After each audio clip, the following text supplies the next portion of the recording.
자, 그러면 이제 학교에서 배운 거에 한해서 문제를 내야 되는 겁니다. 그러니까 9월 가채점은 9월달 시험을 보게 되면 난이도가 내려가는 거가 보여요, 솔직히. 어느 정도 난이도가 내려가는 게 보이는데, 문제는 뭐냐면, 저는 솔직히 약간 생각이 틀립니다. 왜 그러냐면, 이주 장관이 그런 얘기를 했어요. 난이도를 킬러 문제를 안 내는 거지, 되게 집중해가지고, 많은 신경을 써가지고, 노력을 하면, 아이들 변별력을 나눌 수 있는 문제를 만들 수 있습니다라는 얘기를 하시는 것 같아요. 그러니까 킬러 문제는 안 나와. 대신 변별력을 가져갈 수 있는 문제를 내기 위해서 노력하겠다 그랬잖아요. 이거를 지금부터 좀 알기 쉽게 제가 한번 해석을 한번 해볼게요. 어떻게 될 건지. 이건 그냥 제 생각입니다. 저랑 생각이 다를 수 있으세요. 근데 아마 이렇게 되지 않을까라는 생각이 지배적이긴 한데 보세요. 그 수능 난이도 중에요. 혹시 들어보셨나요? 수능 난이도는 A, B, C, D, E로 나눠져 있습니다. 수능 난이도가 어떻게 나눠져 있냐면요. 우리 회원님들 그 이제 3월 모평 시험지 밑에 보시면 이렇게 써져 있어요. A, B, C, D, E 이렇게 난이도가 나눠져 있어요. 요 이 난이도 있죠. 이거를 저희가 킬러 문제라고 해요. 쉽게 말해서 가장 어려운 문제죠. 이해가시죠? 이거를 내지 않겠다라는 거예요. 지금 이 난이도까지 아이들이 너무 힘들어하는 이런 킬러 이 난이도를 줄이겠다라는 겁니다. 그죠? 그러면 보세요. 이게 제 생각인데요. 요거 보이시죠? 요거 D 난이도. 저걸 늘리면 돼요. 대통령님이 말한 건 이 난이도 내지 말라는 거예요. 그잖아요. 그러니까 지금은 대통령님이 말한 거대로 안 하면 잘못하면 잡혀가요. 그렇기 때문에 지금 평가 수능이 이제 5개월 남았는데 평가원장이 사퇴했어요. 나 진짜 이런 경우도 있네요. 걷다가 누군가가 제가 만약에 어떤 교수인데 누군가가 저에게 수능 출제하시죠? 라고 하면 저는 뭐라고 말할 것 같으세요? 싫어요. 왜? 잘못했다가 책임지고 잡혀갈 수 있는데 그잖아요.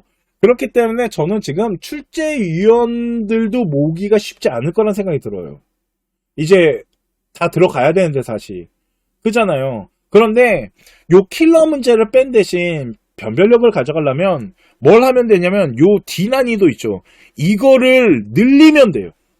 이걸 늘리면 된다고요. 요렇게 할 것 같아요. 이렇게 하지 않은 이상 변별력을 어떻게 가져갈 수가 없어요. 변별력을 안 가져갈 수는 없잖아요. 그러면 어떤 현상이 일어나는 줄 아십니까? 이렇게 되면요. 상위권 아이들 있죠. 상위권 아이들한테는 수능이 뭘로 보이냐면 물수능으로 보일 거예요. 그러니까 상위권 아이들은 그러니까 요번에 의대 있죠. 의대는 최저 맞추는 아이들이 생각보다 많을 거예요.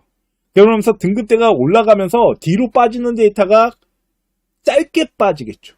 상위권 대학일수록 최저에 따른 뒤로 빠지는 충원 데이터가 짧게 빠질 수 있어요. 서강대학교가 한양대학교는 솔직히 최저가 없으니까 모르겠지만 서강대학교처럼 최저가 걸려있는데 최저 완화시켜놨는데 요번에 거의 안 빠진다는 소리예요. 이런 데이터가 형성될 수 있다는 거죠. 대신 D난이도를 늘리잖아요. 그러면 중위권부터 중하위권 애들 있죠. 얘네들한테는 여전히 어려운 수능인 거예요. 그러면 잘하는 아이와 못하는 아이가 벌어지겠죠. 이렇게 벌어질 거예요. 그거에 따른 표점이 어떻게 나올지는 저도 계산해봐야 돼요. 아직 그것까지는 안 해봤거든요. 이럴 확률이 가장 높아요. 지금 제 생각은 그래요. 왜 그러냐면 이주호 장관님이 그런 얘기를 하잖아요. 그러니까 열심히 만들어서 내보겠다고. 근데 대통령님의 가장 큰 조건이 뭐였냐면 킬러 문제만 내지 말라는 거예요. 잘 들어보세요. 그잖아. 지금 다 그 얘기 하잖아요. 킬러 문제, 초고 난이도 이 얘기만 계속 나오고 있거든요. 그러니까 그것만 안 내면 되는 거야.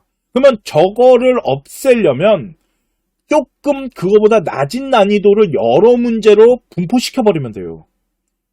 이렇게 되지 않을까라는 생각이 듭니다, 솔직히. 이렇게 되면 교과 전형이 있죠. 교과 전형 같은 경우는 이제 상위권 학교와 중위권 하위권 학교가 교과에 대한 입결에 대한 부분에 그 충원에 대한 뒤로 빠지는 그 등급 컷이 어떻게 흔들릴지는 이제 분석해봐야겠지만 저는 상위권 대학교는 짧게 움직일 것 같고요. 중하위권 대학일수록 뒤로 길게 움직일 수도 있어요. 논술도 마찬가지인 거고. 그러니까 요런 부분들이 이제 이루어질 것 같고요. 다 필요 없고 이거 우리가 언제 좀 더 정확히 알 수 있냐면요. 9월 모평 가채점 나오잖아요. 그러면 훨씬 조금 더 구체적으로 분석할 수 있지 않을까라는 생각합니다. 대통령님께서 입시 전문가랍니다. 이번 시즌의 수능에 대한 저의 생각이고요. 그러니까 수능은 어쩔 수가 없어요. 저는 솔직히 출제위원들이 살아남으려면 어떻게 해야 되냐면 작년이랑 난이도를 똑같이 맞추셔야 돼요. 쉬워도 문제가 될 것 같고요. 불수능으로 내면 큰일 날 것 같고요. 불수능으로 내면 큰일 날 거기 때문에 절대 어려운 문제는 못 낼 것 같아요. 그렇게 조절하다 보면 난이도는 당연히 낮아질 수밖에 없는 부분이 없지 않아 있다 보니까. 그런데 이번 시즌에는 아이들의 실력차가 벌어질 것 같다라는 생각이 솔직히 제가 생각하는 이번 2024 수능이에요. 더 문제가 있어요. 지금부터 중학교 학부모님들. 우리 아이가 중학교 2학년이에요. 이제 고교학점제인데요.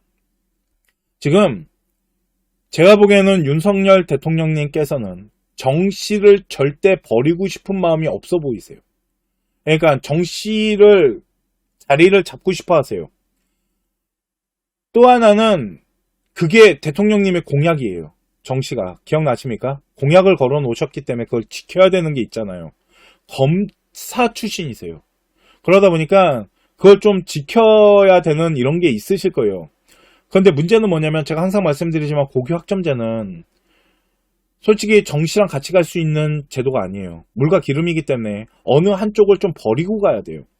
그런데 이주호 장관님께서 그런 얘기를 했어요. 정시나 이쪽으로 방향을 잡고 지금 좀 변화가 필요합니다라고 이제 좀 며칠 전에 발표가 났는데 그 안에 정시의 변화를 가져가는 게 쉽지 않아 보여요. 왜 그러냐면 이거 변화를 가져갈 거면 대통령님을 설득해야 돼요. 펀시에서 수시 99혁명 프로그램을 오픈했습니다. 학생부 종합전형을 대비하는 데 있어서 우리 아이 생활기록부 수준이 어느 정도인지 7명의 전문가가 한 학생의 생활기록부를 분석해서 대학교 지원하는 라인의 기준선을 보여드리는 프로그램입니다. 자, 성적 데이터에 대한 부분이 우선 나옵니다. 우리 학생이 어느 정도 수준인지 학과별, 학년별로 나오고요. 그리고 학업에 대한 평가인데요. 7명의 전문가가 분석을 해봤을 때 자율활동은 우리 학생은 C등급 정도가 나오고 동아리가 B등급이 나왔네요. 세부 능력 특기사항은 각 과목별에 대한 계열로 잡았고요. 국어나 영어 같은 경우는 B등급 정도 수준이고요. 수학과 과학 같은 경우는 A등급 정도 수준입니다. 학생부 종합전형 지원할 때 되게 높게 평가가 되는 겁니다. 그 대학교 라인을 지금부터 신호등 체계로 볼 텐데요. B 뿔뿔이기 때문에 이 친구는 적정권 같은 경우는 지금 서강대학교 화학이나 생명이나 물리학과 라인들, 그리고 2등급 대 아이지만 비교과에 대한 부분이나 생기부에 대한 평가를 조금 더 받쳐서 대학 레벨이 조금 더 높아질 수 있다는 거고,